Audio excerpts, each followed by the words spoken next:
And you know the great thing about having this YouTube show is so many kids that call me and get in touch with me on the YouTube show, yo, because I didn't stop when I became a parole officer.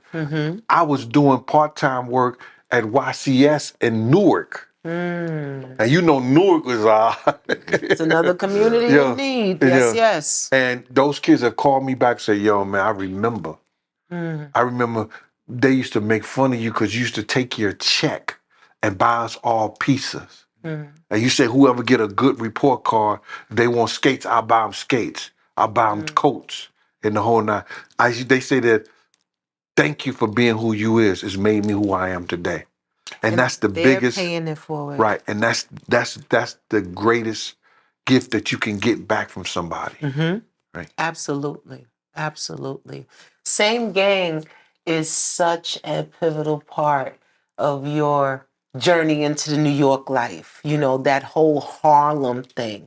I think because everyone sees Whole Foods, the closing of Mart 125, the disappearance of the street vendors courtesy of the Giuliani regime. They don't know what Harlem was to us, what it was like to not really have to have a plan. You could just get to Harlem. The plan gonna come to you. Right. The fun gonna come to you. Good fun too.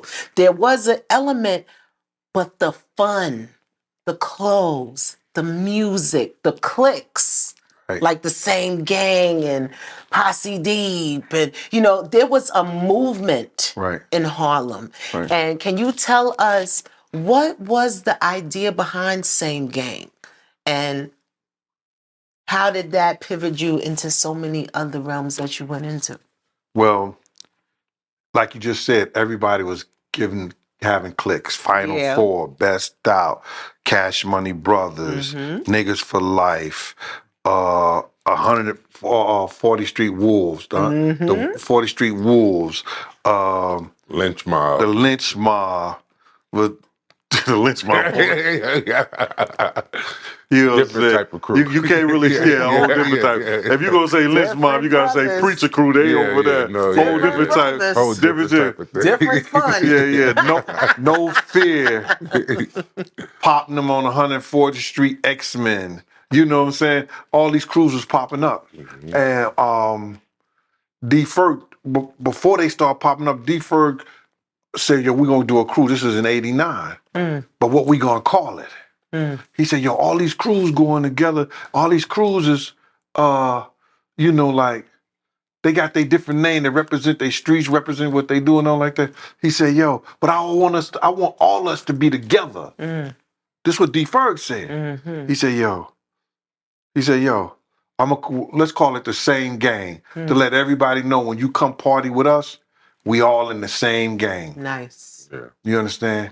And then that song was popular then too. Yes, I remember that was I know Miss Shalace on the hook. Yeah. And it was all of the artists from that side came together trying the rappers and stuff like that. So answer to self-destruction. Yes, absolutely. For the West Coast. Yeah. So then D. Ferg said that. So then I was like, yo, the Same Gang. I didn't like it at first, you know what I'm saying? And then he had this pirate with the do-rag on and stuff, with the glasses and everything. Mike Owens, actually, they called him back in the day Mike Cock. His name now is Mike Sketch. He the one designed the book. You know, he designed the second book too. You know what I'm saying? April 4th. April 4th. Be ready, people. Yes. Oh, it's a killer. It got your man in there. I gave him a shout out and I told him our story, Big L. Yeah, you know what I'm saying? Definitely want to get into that. Yeah. So he just said the Same Gang.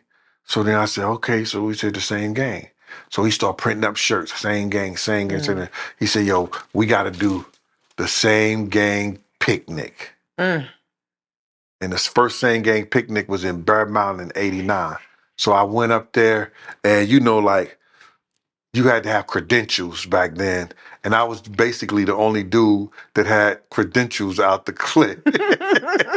A very necessary, important piece to Yeah. So then I went in there and I got the part. They gave us the park, the Bear Mountain and everything like that. And we gave one of the, oh my God, everybody and their mama Nice. from every borough, every place was there. And it was not one incident. See, they don't understand that they had guys back then that had beefs with each other. Of course they did. It was They always had guys out there that wanted to hurt each other. But when they came to a function back then, they left it wherever they was going to do it at. They didn't bring it to the function. They stayed away from those. That's a big difference now. Major difference. You understand? You could see a guy, but you had enough respect for us as a crew that I'm not going to do this on y'all time. I'm just going to have fun because there's so many pretty girls out there. Right. There's so many Let's guys get to these that's showing drinks. girls. Yeah. You understand? And only if these guys could talk. That's what we used to use. You know, we'll get into that Slick in the Family game room. We had a game room on 12th Street to get guys to come in there and talk. You understand? If they had beefs and they had a problem. And that's why I was intricate in, because I could go to any one of those guys in those different crews in those different places. And I say, yo, listen here, man, old boy want to talk to you. You know, the old boy want to straighten this out. You understand? We're going to meet at the fish store at the game room. So D. Ferg wanted to call it the same gang. So everybody in different games and different groups, because when they came, D had enough shirts. You could be on the 40 Wolves. You could be on CB, Cash Money Brothers. You could be in Jewel and them had the All Stars. You could be in any crew. But when you came to the same game function, you wanted to wear the bandana and you wanted to wear their t-shirt. And D. Ferg was giving them out. You know, D. Ferg do 100 dozen or whatever and just give them out. You understand? You were like, yo, that dude ain't same gang. You know what I'm saying? You know what I'm saying? Today he is. Today he is. Today he is. That's right. Today he is.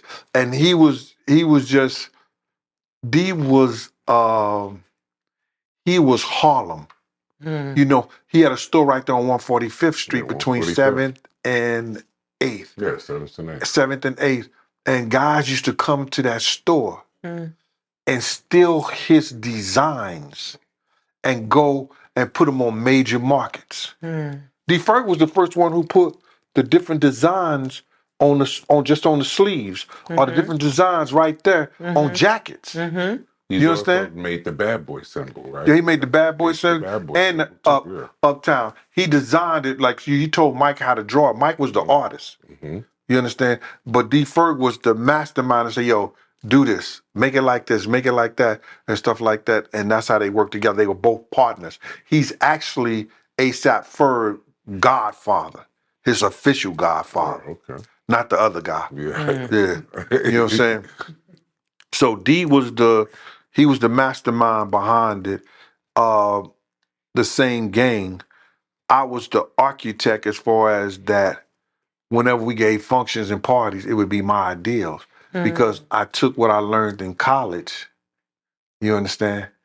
And said, let's do the same gang picnic. Okay, let's do the boat ride. You understand? Let's get parties and everything like that. Because, you know, back then, fraternities and sororities, that's how they make their money. Exactly. You understand? Exactly. And who are you with? Who's your fraternity? There's only one fraternity I know of. That's Omega Psi Phi.